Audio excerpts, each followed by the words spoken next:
पारस पत्थर कुछ संत की विशेषता बताने में कही गए संत पारस है।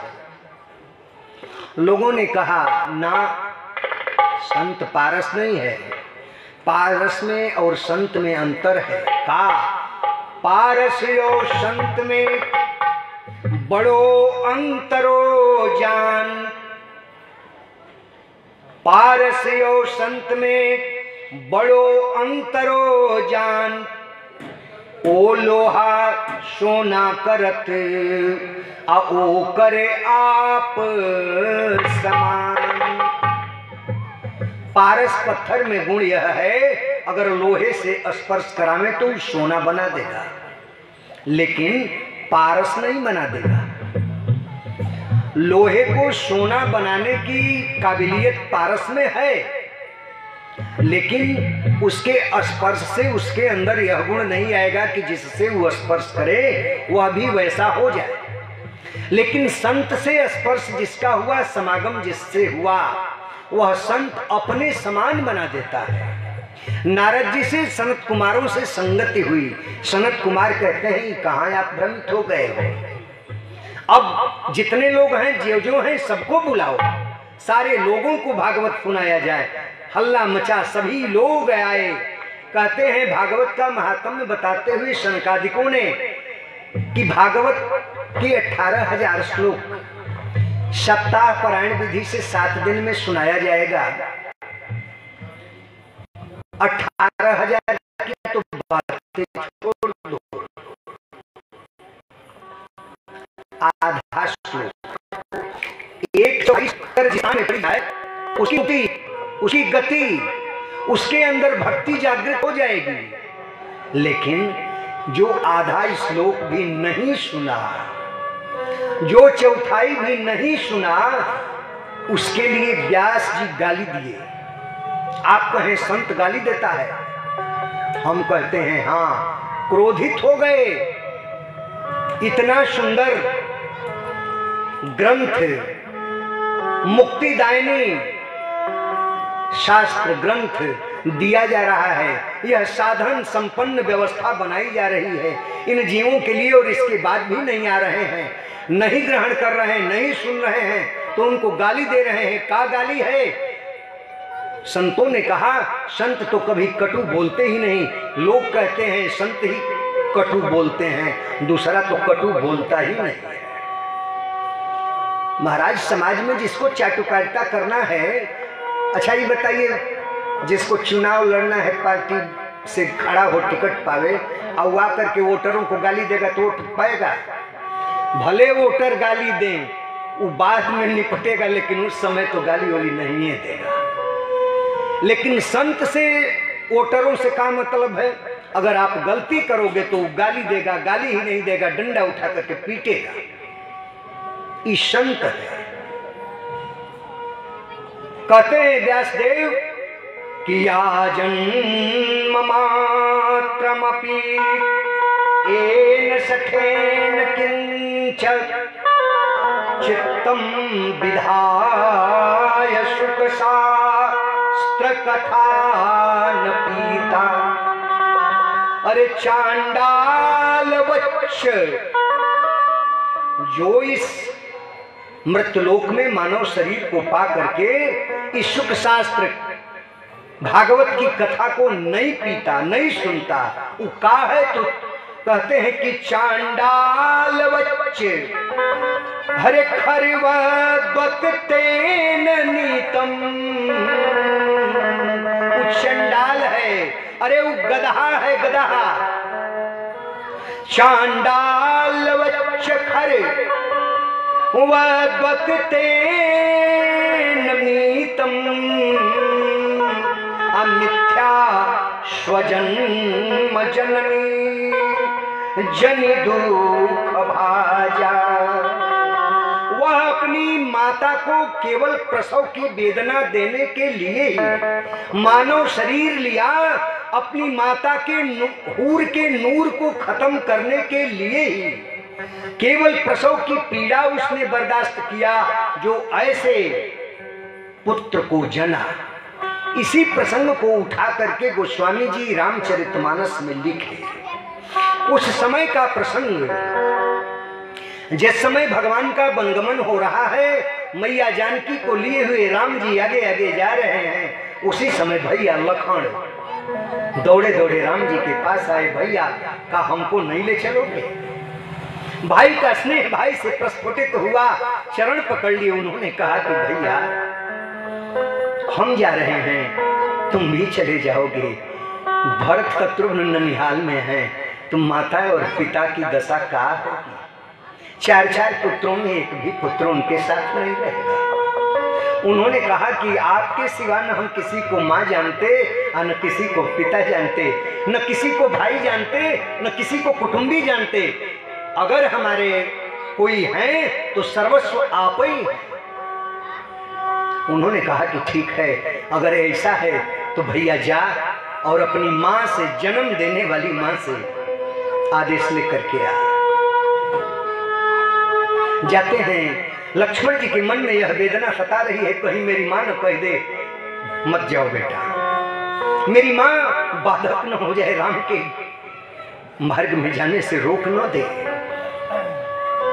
भैया लक्ष्मण जाते हैं, माता के चरणों में पड़ करके कहते हैं, माता हम जाना चाहते हैं राम जी के चरणों की सेवा के लिए, मैया जानकी के चरणों की सेवा के लिए। उनको वनवास हो गया। यह सुन करके सुमित्रा देवी रुदन करने लगती है थोड़े समय के लिए कि जिस राम को आज राज्याभिषेक होना था, उस राम को एकाएक वनवास कैसे हो गया। जब सारा कारण जान लेती हैं और देखती हैं कि मेरा पुत्र राम के साथ जाने के लिए उद्यत है, तो बोल पड़ती हैं, बेटा कैकेयी को दोष मत दे, कैकेयी के कारण राम बन नहीं जा रहे हैं, राम तो तेरे कारण बन जा रहे हैं। वजह तुम हो बेटा। क्यों? तो तुमको यह सेवा का जो अवसर प्राप्त होना था, भगवान तुम्हारे ऊपर बड़े दयालु हो गए हैं, बड़े कृपालु हो गए हैं। भगवान की कृपा है कि तुमको राम और जानकी की सेवा करने का अवसर प्राप्त हो रहा है। और ए बेटा, आज हमें तुम पुत्रवती बना दिया। आज मैं पुत्रवती बनी। 2 पुत्र हमारे हैं, लेकिन अब तक हम पुत्रवती नहीं थी। अय माताओं, जितनी लोग आप यहाँ हो और जितनी लोग यह आवाज को जहां से बैठकर सुनती हो, सबके लिए यह चेतावनी है, यह निर्देश है कि आपके 10 पुत्र हों। कोई पूछ ले कि आपके कितने पुत्र हैं तो 10। क्या करते हैं तो एक जज है, एक कलेक्टर है, एक एसपी है, एक ब्रिगेडियर है, तो एक लेफ्टिनेंट है। तमाम पदों पर एक लुटेरा है, एक डकैत है, एक छिनैती करता है, एक नेता है, सब कुछ बता जाने। अब उसमें से एक आवारा है। कैसा आवारा है? तो बैठ करके केवल भगवान का पूजा करता है, तो लोग यही कहेंगे 10 पुत्रों की मां नहीं है। ये हम नहीं कहते, भागवत कहता है, रामचरितमानस कहता है, हमारे ग्रंथ कहते हैं। मैया सुमित्रा ने लक्ष्मण जी से कहा, बेटा हरे पुत्रवती जुवती जग सोई, पुत्रवती जुवती जग सोई, रघुपति भगत जासु सुत होई, रघुपति भगत जासु सुत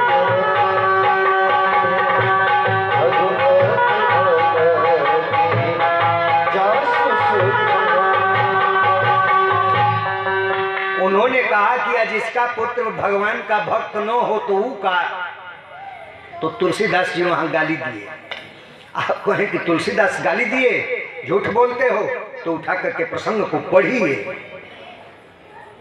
संत को ऐसी वाणी नहीं बोलनी चाहिए, लेकिन जो जिसका पुत्र भगवान का भक्त नहीं है, उसके लिए गोस्वामी जी गाली दे रहे हैं। का अरे न तरु बाझ भल बादी बियानी, विमुख सुत ते हित जानी। वह बंधा ही ठीक थी, वो बाज क्यों नहीं रह गई? महाराज, हम लोगों के देहाती भाषा में पशुओं के लिए शब्द उठता है, ब्याना शब्द पशुओं को कहा गया। गोस्वामी जी माताओं को कह रहे हैं, नतर बाज भली बांध बियानी। झूठे व प्रसव की वेदना को सही, अपने नूर के हूर को झूठे खत्म की। जो भगवान के विमुख को अपना पुत्र मानती हो और अपने आप को पुत्रवती कहती हो कि हम पुत्रवती हैं, अर्थात भगवान के भक्त से ही माताएं पुत्रवती हैं। आप कहें समर्थन, तो इसका समर्थन देखिए। राम जी स्वयं अपनी वाणी से करते हैं, तब जब भैया लखन को शक्तिबाण लगा, लेकर के गोद में रो रहे हैं लखन को राम जी, और रोते हुए कहते हैं, अरे निज जननी के एक कुमारा,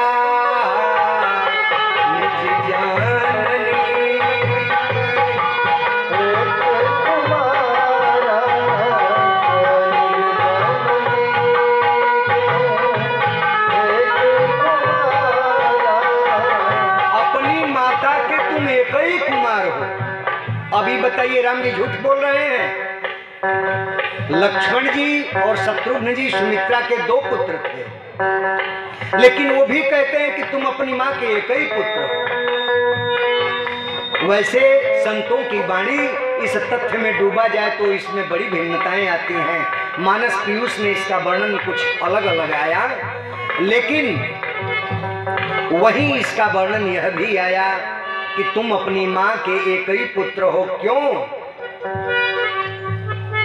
तो चलते समय तेरी माँ ने ही कहा कि ये बेटा तेरे वजह से ही मैं आज पुत्रवती हूँ, शत्रुघ्न के वजह से नहीं हूँ, क्योंकि राम और जानकी के साथ जाने के लिए तो तुम ही उद्यत हुए हो। जा रहे हो तो देखना तेरी वजह से राम को कष्ट न हो, जानकी को कष्ट न हो।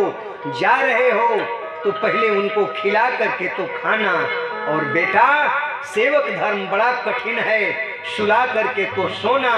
उनके जगने से पहले जग करके और उनकी सेवा में समर्पित हो जाना। हमेशा राम का ही नाम चले। महाराज, भगवान नाम, भगवान धाम, भगवान स्वरूप, भगवान की लीला, लीला रूप धाम जिससे मिल गया जो, उसका कल्याण हो गया। यह सीढ़ी है।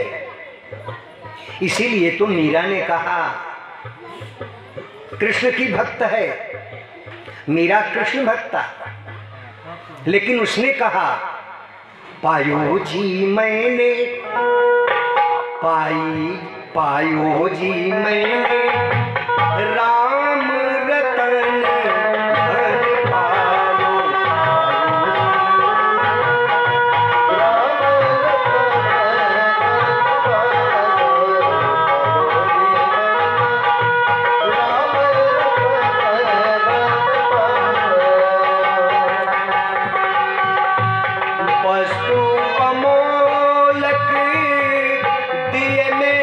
सदगुरु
व्यवस्था हो रही है तो क्या ये इस जन्म की कमाई है? मास्टर साहब करा रहे हैं, आप लोग श्रवण कर रहे हैं, चाहे धन से, चाहे तन से, चाहे मन से, जैसे भी आप लोग जुड़े हैं कि है माताओं पिताओं, इस जन्म की कमाई नहीं है। जन्म जन्म की पूंजी पायो,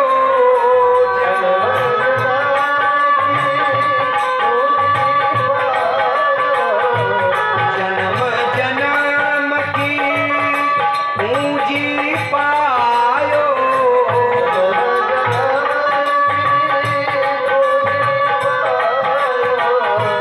जगमाहे कुरमायो, आयो जी मैंने राम रतन धन पायो।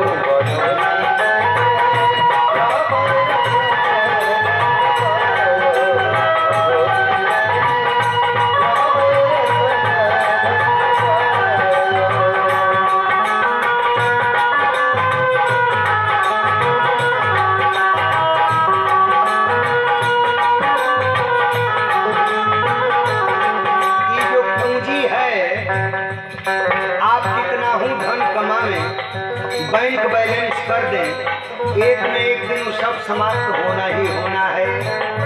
लेकिन इस जन्म की ऐसी जो पूंजी है, यह पूंजी जहां तक रहेगी फिर अगले जन्म में उससे आगे बढ़ेगी। मीरा जी ने कहा, खर्च न खूटे चोर न लूटे,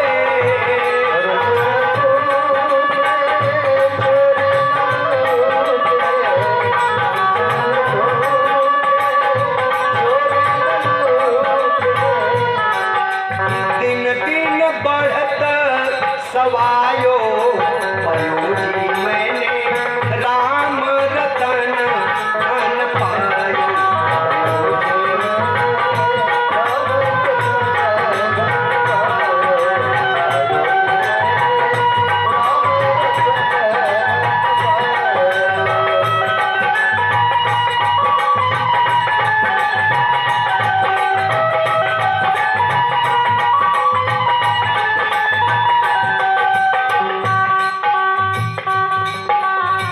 मीरा जी बहुत कृष्ण की भक्त, लेकिन सार तत्व राम नाम।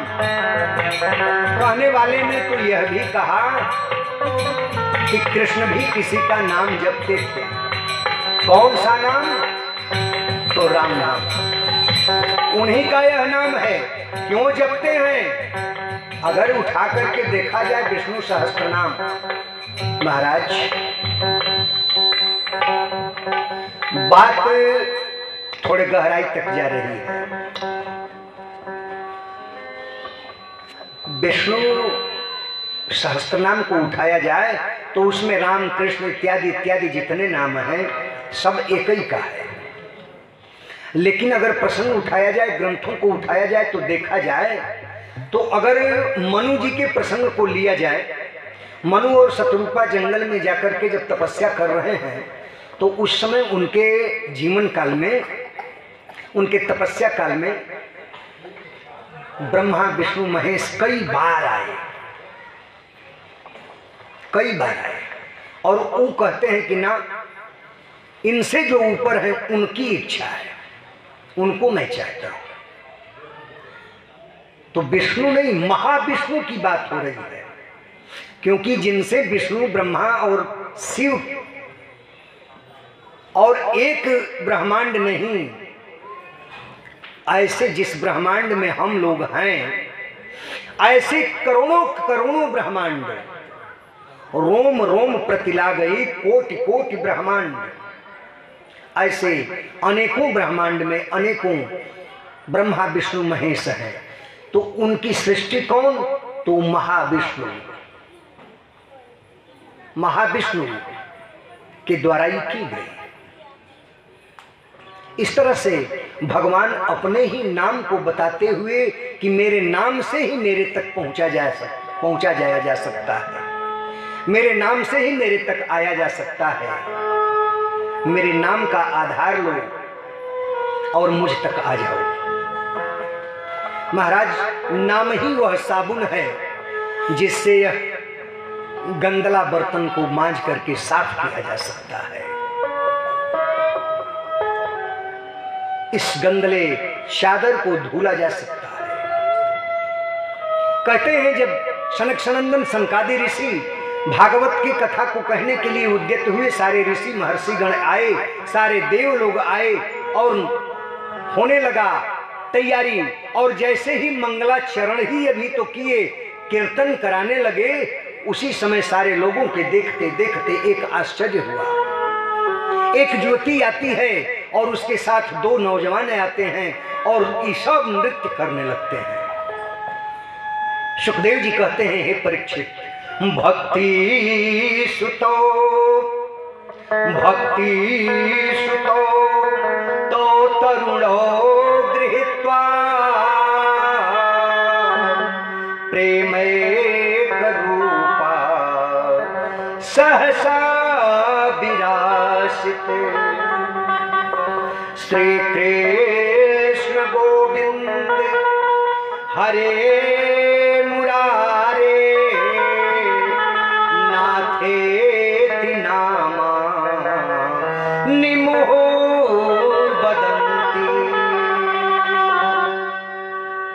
भगवान के नाम संकीर्तन से प्रेमा भक्ति उमड़ पड़ी और आकर के भक्ति नृत्य करने लगी। और कैसे? तो श्री कृष्ण गोविंद हरे मुरारे नाथेति नामा निमुहुर बदंती। बार बार श्री कृष्ण गोविंद हरे मुरारे, श्री कृष्ण गोविंद हरे मुरारे, हे नाथ नारायण वासुदेव, ऐसा गायन करते हुए नृत्य करने लगी।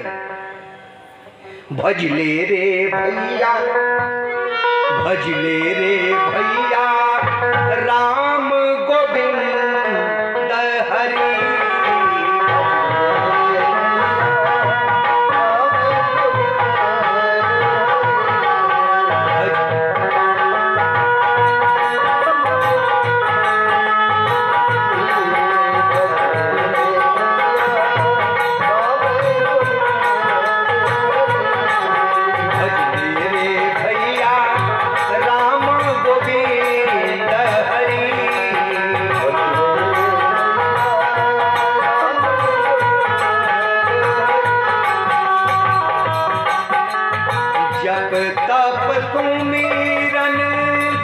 नहीं कछुला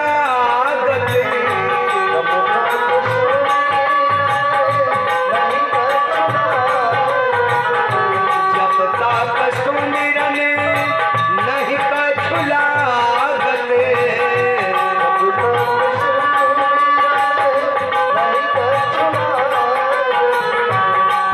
खर्चत नहीं गठरी। भजले रे भैया राम गोविंद हरि।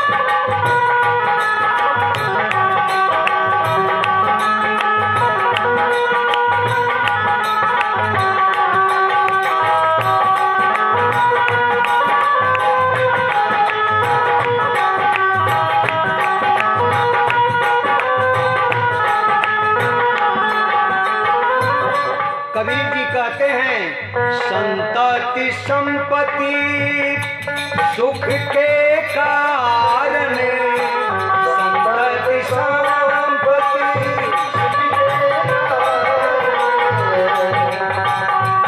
लोग कहते हैं संतान हो जाए सुख मिलेगा। संतान से किसी को सुख प्राप्त हुआ है ना? धन बढ़ जाए सुख मिलेगा, महाराज जितना धन बढ़ेगा उसकी सुरक्षा में उतना ही माथापच्ची है। धन को बचाने में हार्ट अटैक हो जाता है। धन अगर ज्यादा हो गया, कोई अगर ले लिया तो हार्ट अटैक धन के लिए हो गया। अगर पुत्र किसी दुर्घटना में मारा गया, पुत्र के लिए हार्ट अटैक आ गया। अगर वही पुत्र आपको वृद्धा समय में 2-4 लात लगा दिया तब हार्ट अटैक आ जाएगा। वृद्धाश्रम देख लीजिए, हर जगह बन रहे हैं। हम लोगों को भी उस वृद्धाश्रम में जाने की तैयारी कर लेनी चाहिए, क्योंकि हम लोगों को भी मारने वाले तैयार हैं। हम लोगों को भी मारने वाले तैयार हैं। अब के समय में महाराज ये एकाध अपवाद है जो अपने माई बाप का स्वागत करता हो, पूजन करता हो। हम तो इस व्यासपीठ से कहते हैं, भैया यह बात जहाँ तक जा रही हो कुछ मत करना, अपने वृद्धजनों की बस सेवा कर देना। अगर पूजा करने के लिए तुम 10 मिनट का ही समय पाते हो 24 घंटे में, तो अपनी माँ बाप के पास बैठ करके वो उनकी बात को सुनने और सुनाने में लगा देना। यह तुम्हारा पूजा हो गया। भगवान तुमसे आरती नहीं खोजता कि तुम आरती कर दो। भगवान यह नहीं खोजता कि तुम हमें मेवा और पकवान ला दो। भगवान ये नहीं कहता कि हमें करोड़ों का तुम ढेर लगा दो। भगवान यह कहता है, जिसने तुमको इस दुनिया में आने के लिए सब कष्ट सहा, जिस माता ने तुम्हें गीले से अपने गीले पर रह करके तुम्हें ठंडी के मौसम में भी सूखे पर सुलाई, सब बिस्तर अगर तुमने गीला कर दिया तो यहाँ तक कि वो माँ अपने वक्षस्थल पर तुम्हें पूरी रात खुला करके रखी। उस माँ के लिए तुम्हारे पास 10 मिनट का टाइम नहीं रह गया। उस माँ से तुम 10 मिनट के लिए बात नहीं कर सकते। माँ तरसती है कि मेरा बेटा हमसे एक बार बोल दे। माताएं, अगर वह स्थिति अभी नहीं आई है तो ये जान लो कि तुम बड़े सौभाग्यशाली हो, पूर्व की तुम्हारी कमाई है। नहीं तो इस जिंदगी में, इस भाग दौड़ की दुनिया में किसी का बेटा किसी को पूछने वाला नहीं है, किसी की बहू किसी को पूछने वाली नहीं है, क्योंकि इस भाग दौड़ की जिंदगी में सब कुछ पैसा ही हो गया है। पैसा के सामने कोई रिश्ता नहीं रहा। न बाप बड़ा न भैया, यारों सबसे बड़ी रुपया हो गई है। इसी को कबीर जी कहते हैं कि संतति संपत्ति सुख के कारण, संतति संपत्ति सुख के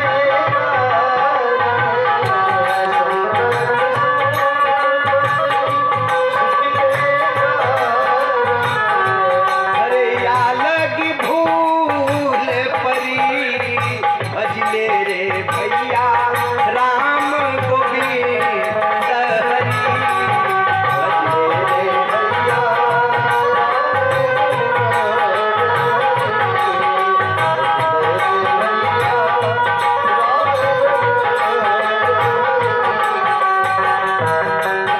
यहाँ कबीर जी भी गाली दे रहे हैं। व्यास जी ने गाली दिया, सुखदेव जी ने गाली दिया, सूत जी ने गाली दिया। किसके लिए? जो भक्त से, जो भगवान से कट रहा हो, जो भगवान का नाम नहीं ले रहा हो, जो भगवान की कथा नहीं सुन रहा हो मानव तन पा करके।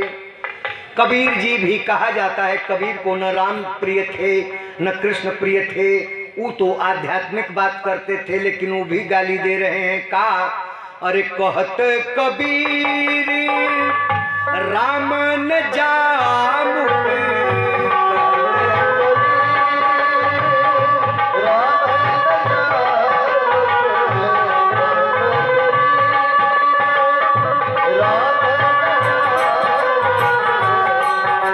अरे वाह मुख धूल परी, ऐसे मुंह में धूल भर दिया जाएगा।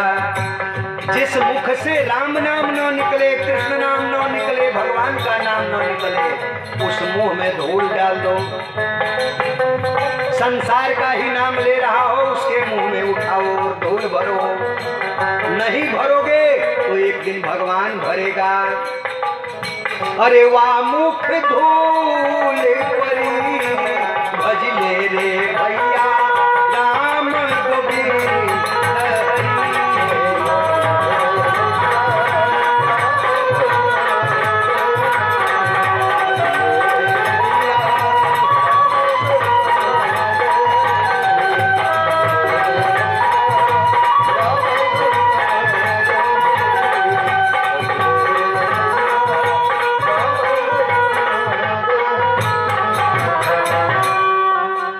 दो भक्तवत्सल भगवान की। कहते हैं भक्ति देवी अपने पुत्रों के साथ प्रकट हुई, नृत्य करने लगी। जब नृत्य करने लगी भक्ति आ गई, उसी समय भगवान का प्राकट्य हो गया। भगवान अपने स्वरूप में, सुंदर स्वरूप है, भगवान प्रकट हुए। जब भगवान प्रकट हुए पूरे सभा में देखते हुए सारे ऋषि महर्षि, सभी सनत कुमार सनक सनंदन जितने ऋषि महर्षि हैं सभी लोग देख रहे हैं। भगवान के आगमन पर देवी खड़ी हो जाती है और हाथ जोड़ करके रुदन करती हुई प्रेमाश्रु छलक जाते हैं। प्रेम से गदगद वाणी से कहती है, महाराज सभी लोग बैठे हैं, सबको स्थान दिया गया है।